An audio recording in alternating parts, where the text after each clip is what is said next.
এতিয়া মই হেলিকপ্টাৰৰ পৰা আহোঁতে মোক ল'ৰা এজনে সুধিছে যে ছাৰ পুলিচৰ দৌৰ কেতিয়া হ'ব, পুলিচৰ নিযুক্তি কেতিয়া হ'ব?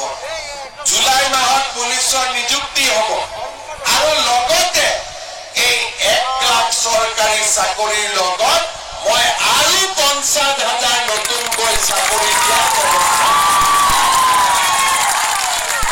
আজি আমাৰ ACS পালে কাকো টকা পইচা দিবলগীয়া হোৱা নাই আৰু এতিয়াও এই যে নতুনকৈ 50,000 চাকৰি ওলাব, কোনো দালালে 1 টকা ল'ব নোৱাৰে। আমি দুখীয়া আৰু দৰিদ্ৰ মানুহক চাকৰি দিম। শ্ৰদ্ধাৰ ৰাইজ, যেতিয়া কেইটামান দিন পিছত 800 টকা একাউণ্টত সোমালে অলপ অলপ বিশ্বাস কৰিলে। আকৌ কংগ্ৰেছৰ মানুহবিলাকে ক'লে যে ইলেকশ্যনৰ পিছততো অৰুণোদয় বন্ধ হৈ যাব, ভাবিলে এইটো বন্ধে হৈ যাব নেকি।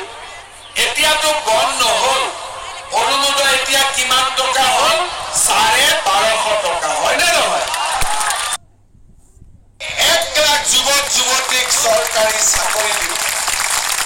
এতিয়া মই হেলিকপ্টাৰৰ পৰা আহোঁতে মোক ল'ৰা এজনে সুধিছে যে ছাৰ পুলিচৰ দৌৰ কেতিয়া হ'ব, পুলিচৰ নিযুক্তি কেতিয়া হ'ব? জুলাই মাহত পুলিচৰ নিযুক্তি হ'ব আৰু লগতে এই 1 লাখ চৰকাৰী চাকৰিৰ লগত মই আৰু 50,000 নতুনকৈ চাকৰি দিয়াৰ ব্যৱস্থা।